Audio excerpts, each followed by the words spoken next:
Be sure to order your copy of the Go-Go Offense by Coach Brennan Marion on footballgameplan.com/GoGoOffense. Coach Marion goes through the ins and outs of his explosive offense, one that's tearing up the college football field and putting a lot of points on the scoreboard. Again, you can order your copy at footballgameplan.com/GoGoOffense. What's up, everyone? Emory Hunt, the Czar of the Playbook here. This weekend, I will be the color analyst for the Morgan State Florida A&M broadcast at 3 p.m. Eastern Time this Saturday on ESPN3 and the Watch ESPN app. Welcome to footballgameplan.com, where football makes sense. I'm Emory Hunt, the Czar of the Playbook, bringing you another edition of our FCS Kickoff, this time for week number 9. It's just whizzing by this college football season. A lot to get into this episode. And as always, we're going to talk about the ups, the downs, the craziness that takes place in the football championship subdivision.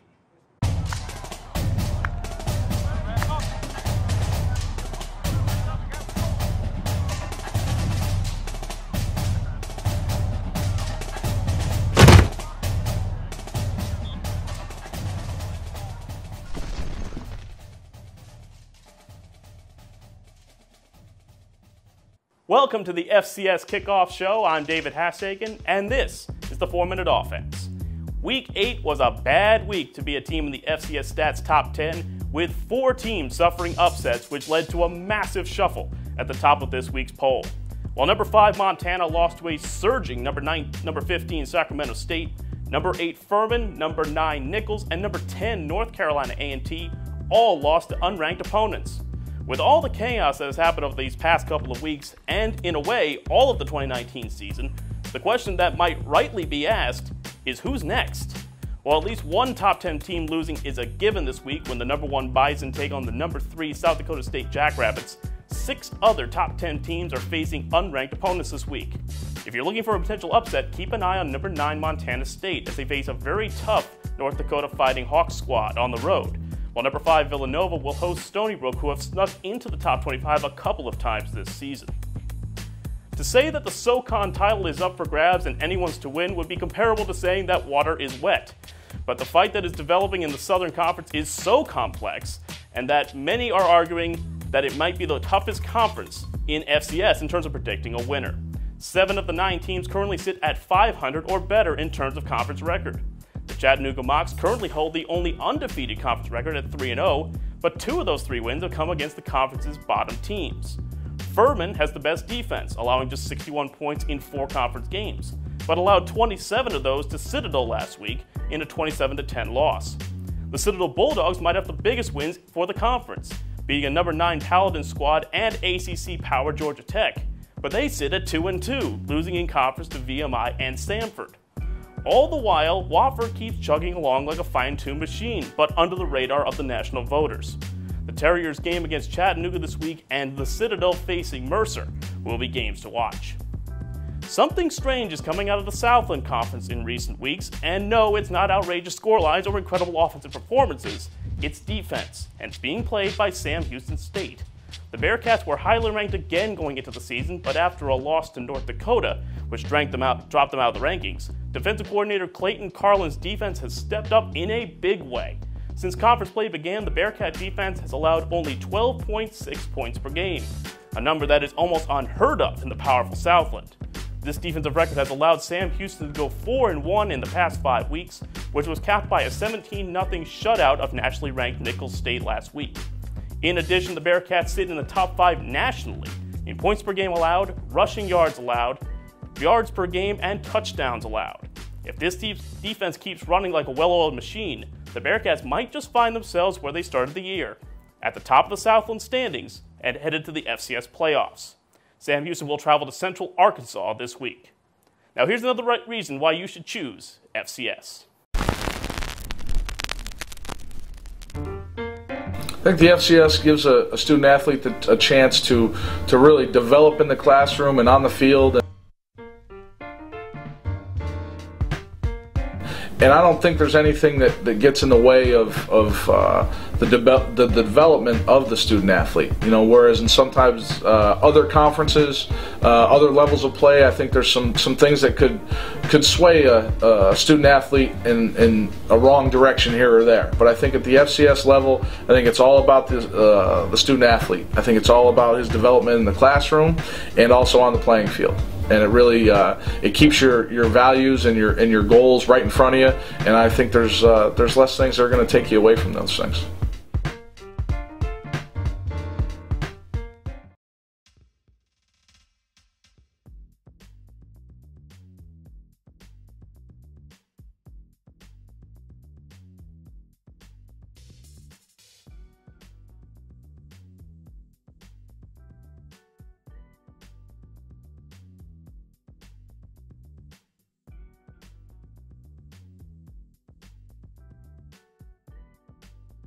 I'm Ike Abuchalam, and this is your Big Sky Conference Whip Around for Week 9. Week 8 saw a shakeup in the Big Sky rankings. Both Montana and Montana State fell, bringing a new team to the top of the conference, Sacramento State. Though they're tied with Weber State and both Montana teams at a 5-2 overall record, the Hornets are averaging 51.6 points per game versus their FCS opponents. One of the causes of this offensive explosion is the high level of play from quarterback Kevin Thompson. Thompson was named one of the Stats FCS National Players of the Week for Week 8 on Monday, and with good reason. He's been on a tear recently. The last 3 weeks, he's thrown for at least 3 touchdowns, each outing helping his team to victory. On the season, he's accounted for over 2,400 total yards and 30 total touchdowns. His output, combined with the rest of the offense, has his team ranked number 7 overall by Stats. My hot take is that Thompson is the front-runner for Offensive Player of the Season for the Big Sky. Thompson will face stiff competition from Case Quirkus from Northern Arizona and Jake Meyer from UC Davis. Each have over 2,500 passing yards. But I'm confident that his impressive play and the dominant Hornets teammates helping him win have him in pole position for the award. He's also got a few more friendly games on the schedule in Cal Poly and Northern Arizona, so I'm confident that he can win the Player of the Year designation. This has been your Big Sky Conference Whip Around for Week 9. I'm Ike Abuchalam.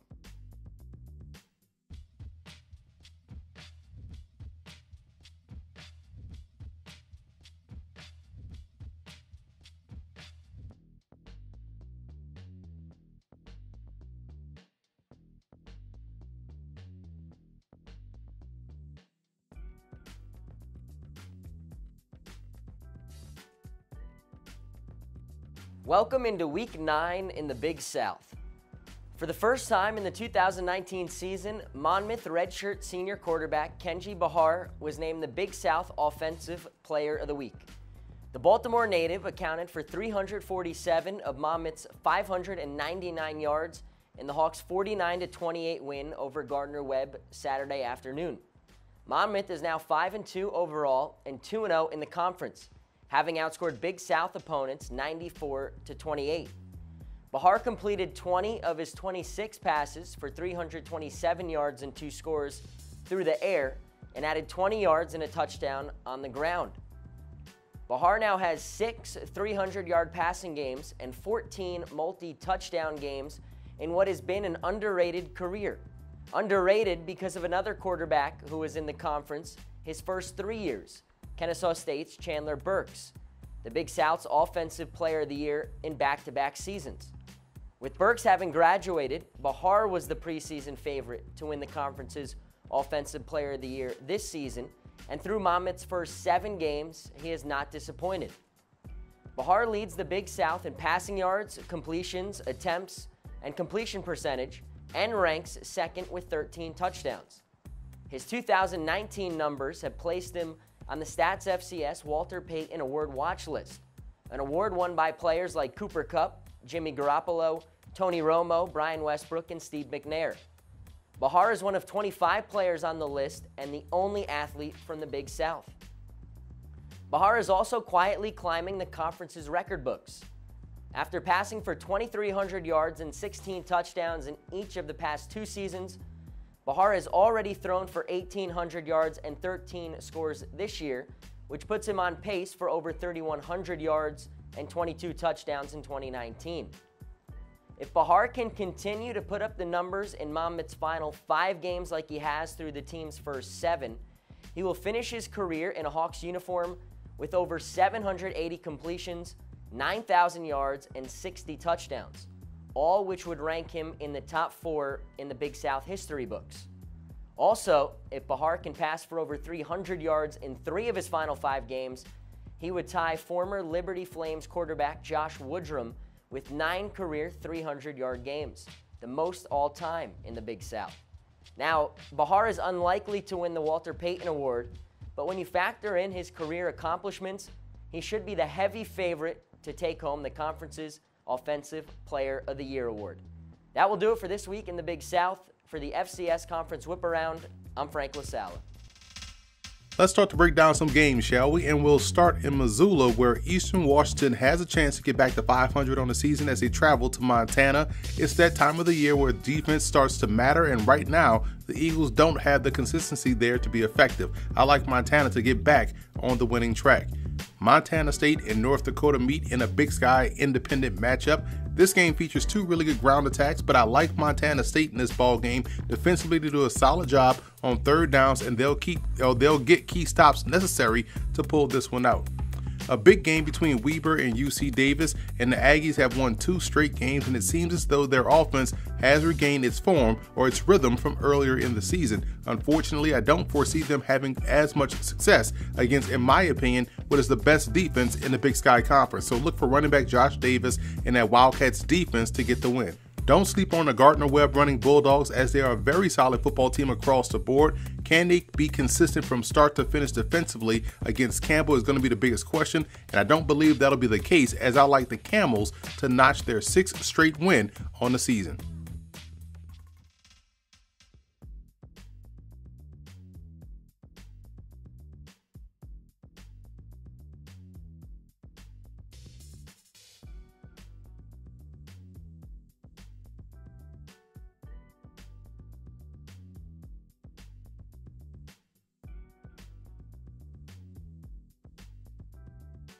Will we see another Flacco in the NFL?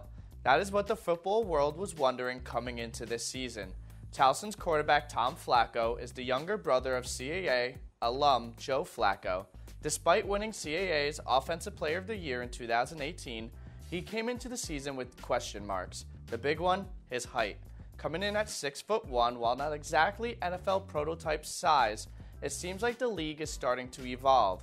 Not only do you have Drew Brees and Russell Wilson, who are successful quarterbacks after being deemed too small, but in back-to-back years, the first overall pick were small quarterbacks, Baker Mayfield in 2018 draft and Kyler Murray in the 2019 draft. Flacco has a very impressive arm, but he isn't shy to make plays with his feet, an aspect the NFL is also once again evolving towards. In the past 2 years, many quarterbacks drafted in the first round used their legs really well.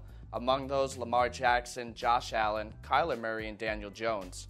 Tom started off strong this year, leading the Tigers to a 3-0 record, completing 61% of his passes, averaging 263 yards per game, as well as throwing 5 touchdowns with no interceptions. He cooled down after that, dropping 3 in a row and seeing his completion percentage and touchdowns drop and his interceptions rise. 2 of those 3 games were to conference opponents. However, he rebounded against Bucknell last week in a 56-7 win. In the blowout, Flacco completed 73% of his passes for 203 yards and 6 passing touchdowns with no interceptions. On the season, he has thrown for 1,639 yards, 5th best in the CAA. He's also thrown 14 touchdowns, which is 4th best, while throwing only 3 interceptions, the least among quarterbacks in the conference. While he's not running away with the CAA's Offensive Player of the Year this season, he's still a prospect for the NFL. He's on a short list of non-Power 5 quarterbacks to potentially get an invitation to the Senior Bowl. As of now, Flacco is projected to go from a late-round draft pick to a high-priority free agent. If he wants to be drafted, he will have to really pick it up the rest of the season. That starts with performing better against CAA opponents, where the Tigers are 1-2. This week is a perfect time for him to showcase his skills going against second-ranked James Madison. If he can lead Towson to a win over the Dukes and ride that momentum throughout the rest of the season, there's a good chance you'll see a second Flacco throwing the ball in the NFL. For the FCS Whip Around, I'm Dylan Cieslik.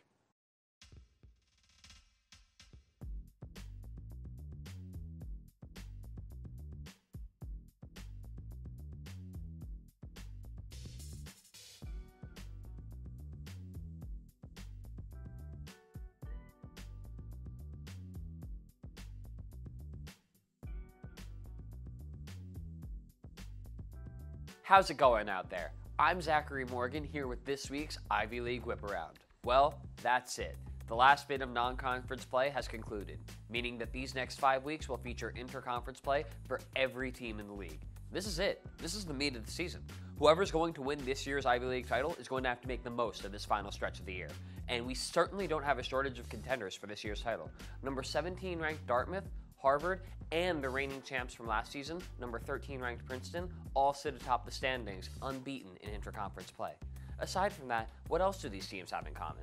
Stout defenses. Both Princeton and Dartmouth feature defenses that are averaging less than 300 total yards allowed per game, and while Harvard isn't too far behind them in terms of total defense, with an average of 316 yards allowed per game, they feature the best run defense of the three, averaging only 68.4 rushing yards allowed per game, which is good enough for second in the country against the rush. And just for reference, the top-ranked defense is allowing 68.3 rushing yards per game.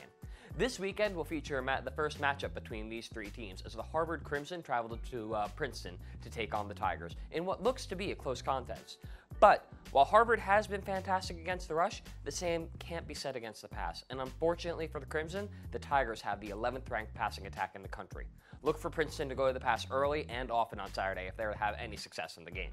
The passing attack will need to come through against the Crimson defense for them to win. I'm just saying that again. With Football Game Plan, I'm Zachary Morgan, and I will see you next week.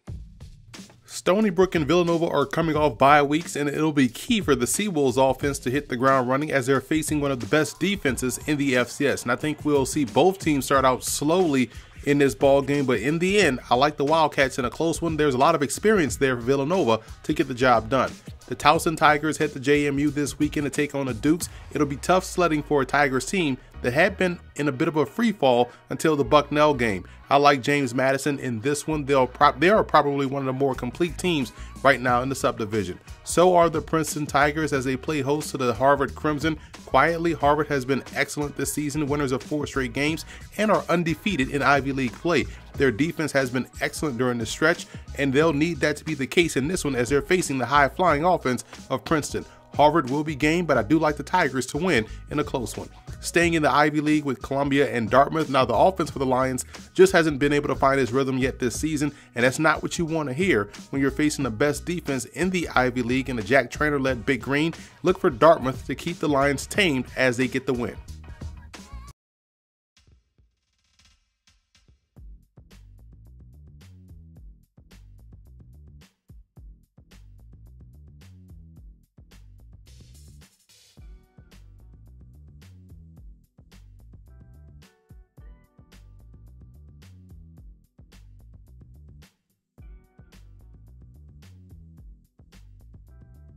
Every successful college football team exists because of the skill of the players and the abilities of its coaching staff. But every successful college program is built on the foundation of a true leader, one that can not only achieve results on the field, but create a culture that improves the lives of everyone they touch. At Alabama, that's Nick Saban. At William & Mary, it was Jimmy Laycock. And at South Carolina State, it's Buddy Pugh. Following their 24-10 victory on homecoming over Morgan State in a game that got pushed to the morning to avoid being flooded out by a tropical storm, Coach Pugh earned his 129th win in charge of the Bulldogs. A victory that not only meant Coach Pugh became the all-time winningest coach in program history, he also did so while taking the crown away from his former head coach, Willie Jeffries. After playing as an offensive lineman at South Carolina State from 1971 to 1974, Pugh has never let his alma mater stray too far away from his heart. After graduating, Pugh has returned to Orangeburg twice as an assistant, where he served in that capacity for a total of 16 years. In 2002, Coach Pugh was promoted to head coach, and his first ever head coaching assignment in college, and he never looked back. Over the last 18 years, Pugh has accumulated a record of 129-73, winning 6 MEAC titles, and has taken his team to the FCS playoffs 4 times. A man with this many accolades could be afforded to bask in the success. Instead, Buddy Pugh put the focus back on those around him, saying, quote, "Who could have a better situation than what I've had? To have people who believe in you and want to try to do everything they can to give you the opportunity." Buddy Pugh hasn't just built South Carolina State, he is South Carolina State. And he will try for his 130th win on Saturday against Bethune-Cookman. For the FCS Conference Whip Around, I'm David Hassagen.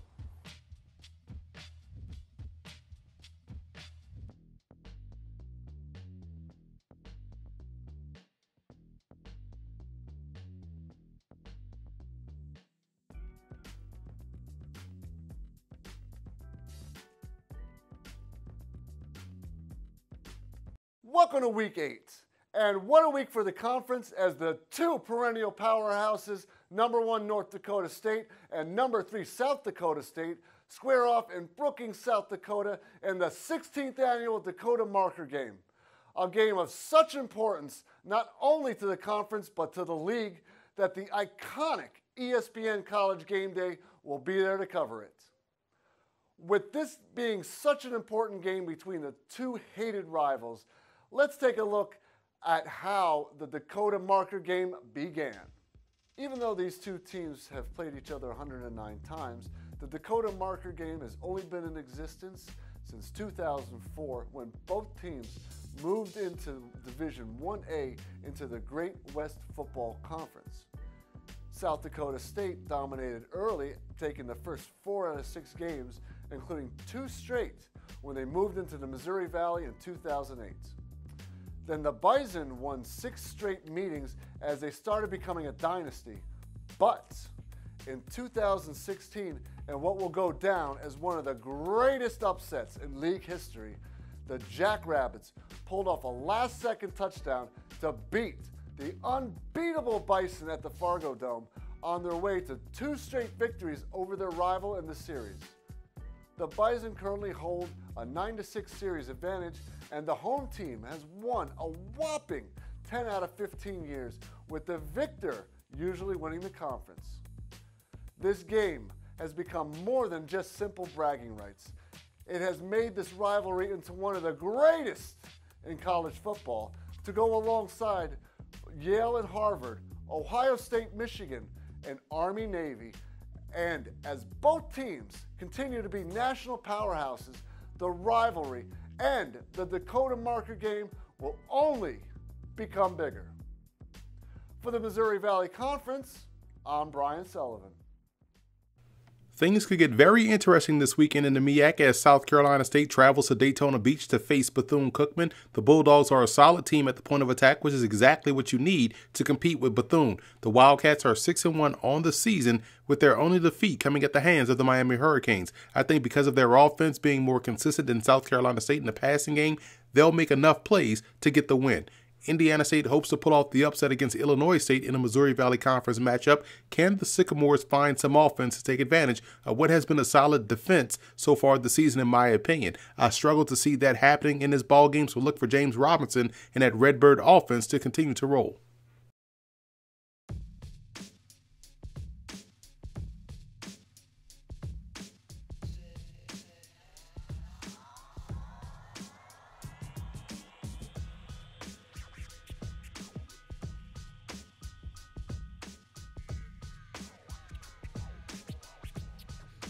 If you're wondering what you have to do to be named a full-time head coach in the NEC, we have an answer. Just win, baby. And that's what Ryan McCarthy at Central Connecticut State has been doing. After leading his team to a 5-1 overall record, McCarthy was named the 14th head coach of the Blue Devils. McCarthy was hired prior to the 2019 season as the interim head coach after spending the previous 4 years as a Blue Devils offensive coordinator, shaping the offense to one of the top units in the NEC. He even helped quarterback Jacob Dolagala become an all-time conference performer and eventually sign with the Cincinnati Bengals. He's now working with dual-threat quarterback Aaron Winchester, who's won his 3rd straight Offensive Player of the Week. Under McCarthy, Central Connecticut State boasts a 6-1 record this year, as well as earning a top 25 ranking for the first time since 2009. The Blue Devils control their own destiny in the NEC by closing the season with their last 5 games against divisional opponents. Until next week, I'm Scott Glennon with this FCS Whip Around.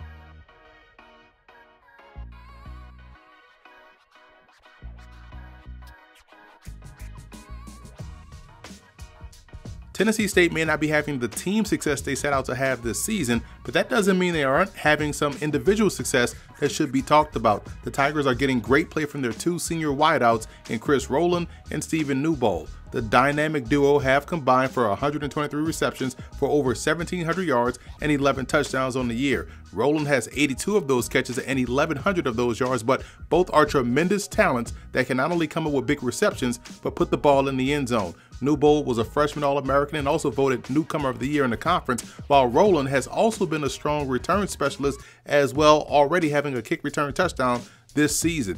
If the Tigers are going to turn their season around down the back half stretch of this season, it'll be on the great play of their senior leadership that they're getting from their 2 talented wideouts. Now in the OVC this weekend, there's a big one between UT Martin and Southeast Missouri State. The Skyhawks have quietly gone about their business in an impressive way this year, which has them currently atop the OVC and coming into this game unranked and looking for respect. It's been a stellar defense and consistent offense that has them 5-2 on the year. Ironically, Southeast Missouri State is coming in and looking for the upset, but I don't think they'll get it as the Skyhawks are on a mission and will avoid the letdown. Over in the NEC, Bryant travels to Robert Morris, and this is a big game for the Colonials, who are on a 2-game winning streak and are also 2-0 in conference play. They're being led by NFL tight end prospect and Matthew Gonzalez. I would say look for that to be a 3-game winning streak after this one. I like Robert Morris. The Bulldogs defense has given up a ton of points this season, and that'll continue against the Colonials.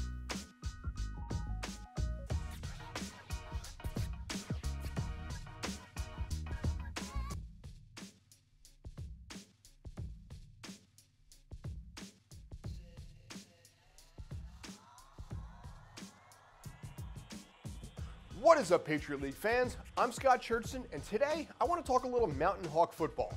First 3 games of the season, Lehigh goes 0-3 and loses by a combined score of 93-36. They had a bye week in week 4. Since that bye week, they have gone 3-0 and more importantly 2-0 in conference, including a win on the road against Fordham that personally I didn't see coming, but that's on me. Like I said last week, defense wins championships. The first 3 games, opponents converted 7 of 11 on 4th down, 64%. Since then, just 1 for 3. First 3 games, the defense against the pass averaged 310 yards passing. The last 3 games, 193 yards passing. This is now their conference to lose. If they can pull off wins against number 3 in the conference, Georgetown, this weekend, and number 2, Holy Cross, next weekend, and manage to put themselves at 4-0 in conference, I think this is one of those years where 4 wins in the conference will get you the title. But that defense relies heavily, perhaps too heavily, on senior Keith Wetzel. Wetzel, as a sophomore 2 years ago, led the team in tackles. Junior year, same thing. This year, however, his numbers are sparkling. Through 6 games, 72 tackles, 8.5 sacks, and 1 interception. To give a comparison, second highest on the team in tackles on that team is 51, third is 33, and like I said, he's at 72. He carries that D. If he can stay healthy, protect that thumb that was broken last year, and keep doing what he's doing for the remainder of the season, I think he's going to lock down that defense and maybe take the conference title. Maybe even some talk about the FCS Defensive Player of the Year when it comes his way. Now, they're going up this week against a 5-2 Georgetown team that, like I said last week, is carried by its own great defense. In all five Hoya wins, no opponent has scored more than 10 points. The 2 games they lost, they gave up 27 and 30 respectively. Georgetown's D is phenomenal, however, when it comes to turnovers, currently sitting at 17 turnovers this season and an average of 11 points a game coming from them, so the Mountain Hawks need to keep the INTs and fumbles to an absolute minimum. In the end, this game is a coin flip. I'm going to say 13-10 is the final, but I feel this will be a low-scoring affair with a ton of punts. Who wins, though, I can't predict, but this for the Hoyas is a must-win as they know they cannot fall to 1-2. And like I said earlier, I believe a 4-2 record in the conference wins the conference. For Patriot League, this is the first Patriot League. First Patriot game of the week starts the weekend off right. Let me do that one more time, sorry. The first Patriot League game of the week starts the weekend off right. For the Patriot League FCS Whip Around, I'm Scott Churchson. Stay awesome.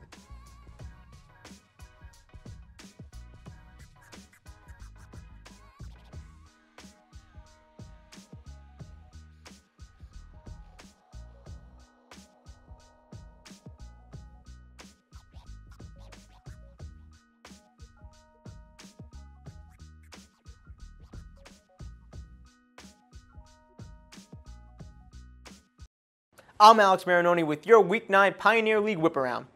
We're just past the halfway point of the season, which makes a perfect time to start handing out our offensive mid-season Most Outstanding Awards. Through these first 8 weeks, there have been some standouts in the Pioneer League that has gotten some of the attention of the rest of the FCS.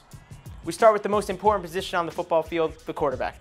Now, there have been some very noteworthy performances from this position this year, specifically with Jack Cook from Dayton, Gavin DiFilippo from Stetson, Ian Corwin from Drake, and Mark Pappas from Morehead State.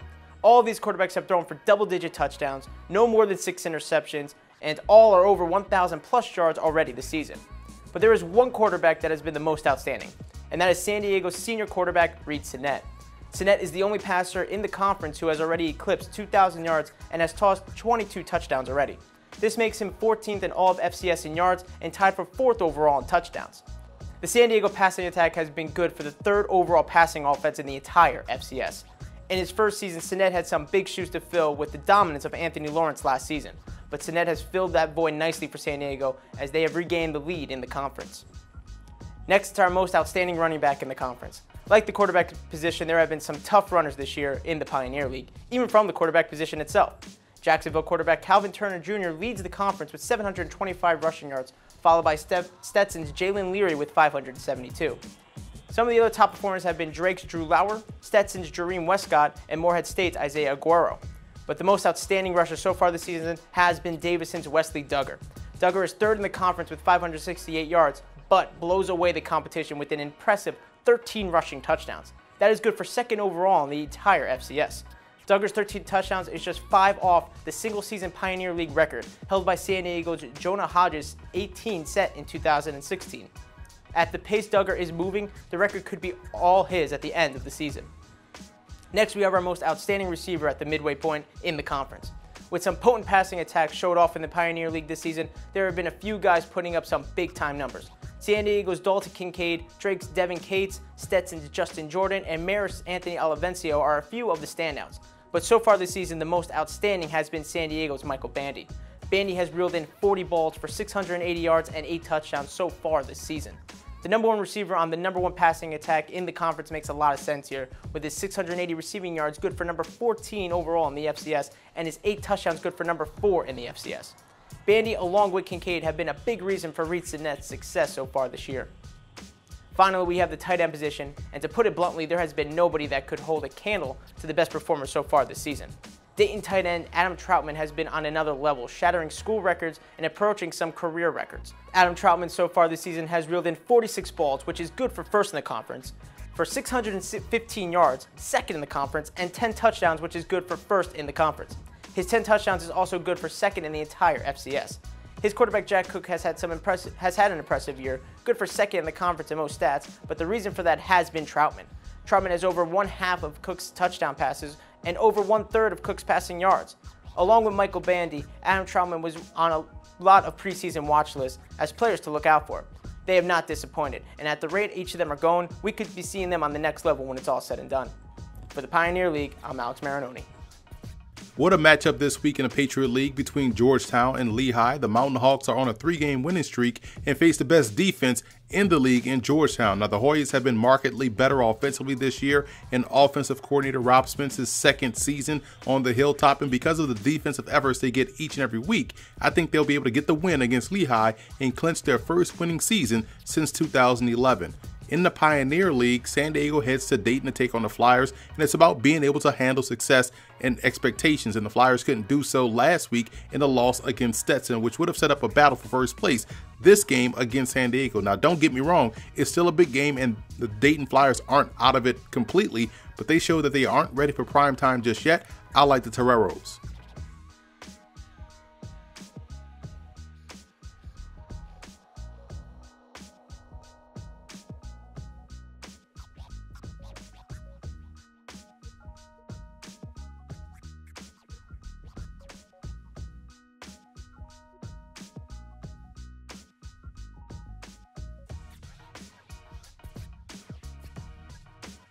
Troy Anthony here, bringing you Football Game Plan's Whip Around for the Southern Conference.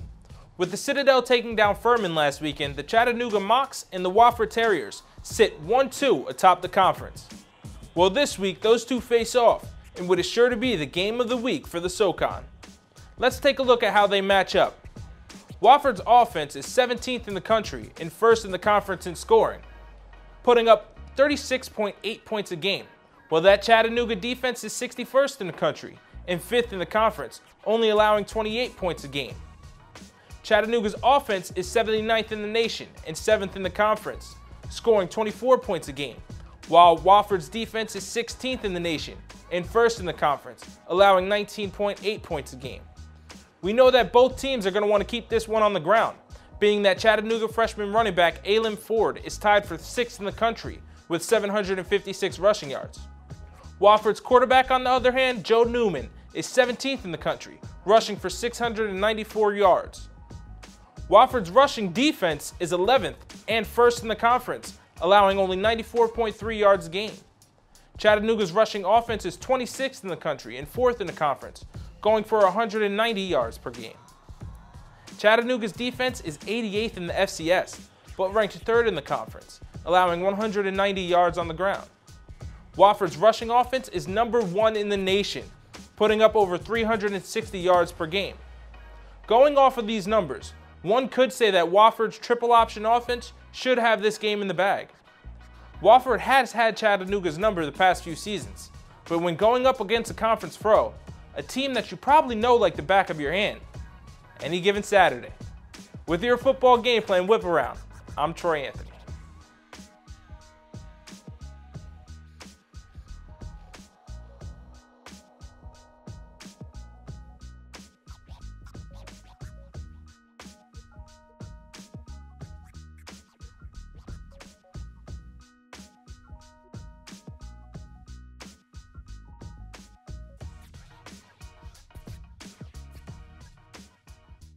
Now to the shocker of the week. The Sam Houston State Bearcats not only upset the number 9 ranked Nichols Colonels, they shut them out 17-0. Upon further review, it may not be as surprising at all. The Bearcats have the stingiest defense in the conference, yielding 16 points per game, and Nichols is 7th in the conference in scoring. Coupled with a triple overtime loss to Lamar the week before, maybe the Bearcats were angry and took it out on the Colonels. This was an old-fashioned slugfest as both defenses didn't give up much. The Bearcats D allowed 271 total yards, had 3 sacks, 7 tackles for a loss, and forced 3 turnovers. Senior linebacker Royce C. was at it again. He registered 10 tackles, 1.5 sacks, and 2 tackles for a loss.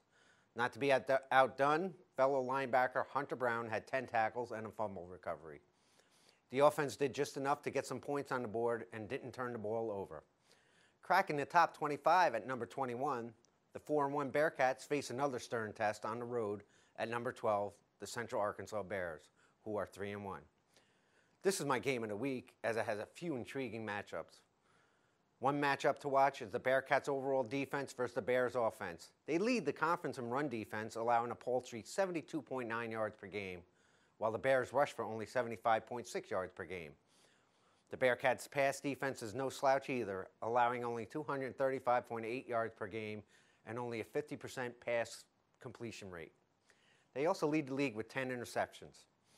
The Bears average 301 passing yards per game with 19 TDs and 8 interceptions. The key here will be if the Bears can use a short passing game as their run game and then take their deep shots to keep the Bearcats' defense honest. Slight edge here goes to the Bearcats. The Bearcats possess one of the most balanced offenses in the conference. They average 147 yards on the ground and 277 in the air. However, they haven't had a solid quarterback play between Ty Brock, Eric Schmid, and Ryan Humphreys. Central Arkansas's defense yields 132 on the ground and 301 in the air. The Bearcats have thrown 11 interceptions. The Bears' D has 8 interceptions and look to exploit this matchup. The overall consistency of Sam Houston's offense gives them an edge here, but they need to limit their interceptions.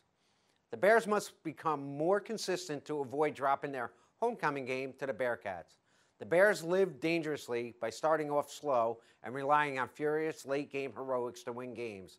This formula will eventually catch up to any team.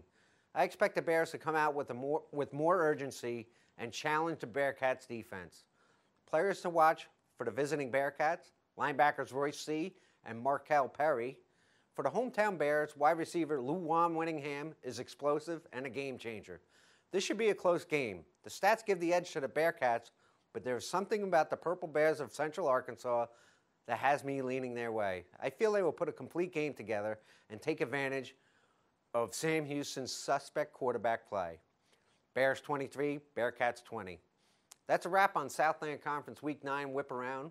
For Football Game Plan, I'm Dan McGillicuddy. Enjoy the games, everyone. We have a huge battle for first place in the SoCon between Chattanooga and Wofford. The Mocs have won games in a multitude of ways this season, which just shows the mental toughness of this football team. Can they play with alignment, assignment, and execution this week against that Terriers offense? I doubt they can, so look for Wofford to get the win, not because of their offense, but because of a stout defense that has been the case all season long. Over in the Southland Conference, it'll be a strength versus strength matchup between Sam Houston State and Central Arkansas. Now, the strength of the Bearcats has been their defense this season. They do a great job of turning the ball over while also turning opponents away inside the red zone. For the Bears, it's been their offense that has propelled them to a 5-2 record so far this season, averaging over 30 points a game. I'm going to always side with defense in these types of matchups, and I think no one is playing better on that side of the ball than Sam Houston State.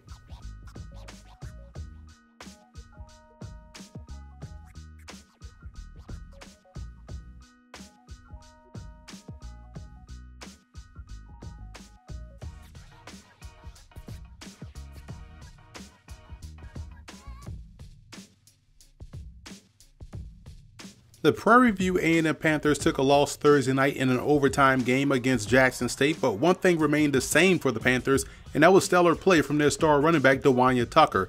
In that game against the Tigers, Tucker ran for 159 yards on 18 carries, scoring 3 touchdowns, giving him 10 touchdowns on the season and 924 yards as well. Now he's averaging an impressive 7.5 yards a carry, the best in his career, and that number has gone up significantly each and every season for the Terrell, Texas native, and is looking to post back-to-back 1,000-yard seasons by this year's end. He's got great ability on both ends of offense and should find himself in a postseason All-Star game come January. Now, staying in the SWAC, there's a huge East versus West matchup between Southern and Alcorn State. Now, this was a SWAC title game just a year ago, and it was a great one. We will get treated to 2 excellent defenses and run games in this ball game, but I do like Alcorn State to win. Offensively speaking, the balance in which they operate has been tremendous during this 4-game winning streak, and I think it continues against the Southern Jags.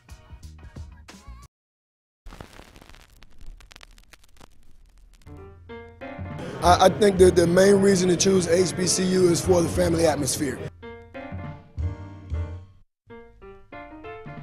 The guys are going to get the core values that their parents taught them, that their family members tried to raise them. You'll have a close-knit atmosphere. You'll actually have guys that care about you as a person. So I think that's the main reason for choosing the HBCU.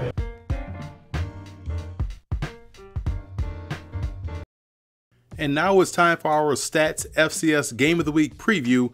North Dakota State heads to Brookings, South Dakota to take on the Jackrabbits of South Dakota State, and ESPN's College Game Day is coming with them. This game will be about defense. Both teams are outstanding in that regard, especially against the run. And speaking of the running game, both teams are equally as effective there. Although the Bison quarterback Trey Lance is their leading rusher, the running backs for North Dakota State carry their weight as well with a healthy yards per carry average.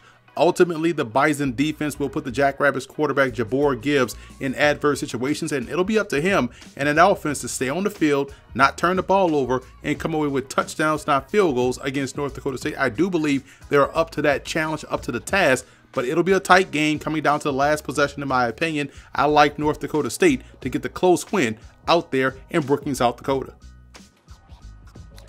So that's it for this week's episode of the Football Game Plan FCS Kickoff. Be sure to follow us on all of our social media accounts. And don't forget to check out and subscribe to the Football Game Plan Network located at youtube.com/footballgameplan. And on iTunes, subscribe to Football Game Plan Podcast, where you can find our FCS Opening Drive podcast, where David Hassagen and myself give you all of the news, notes, and tidbits from around the FCS.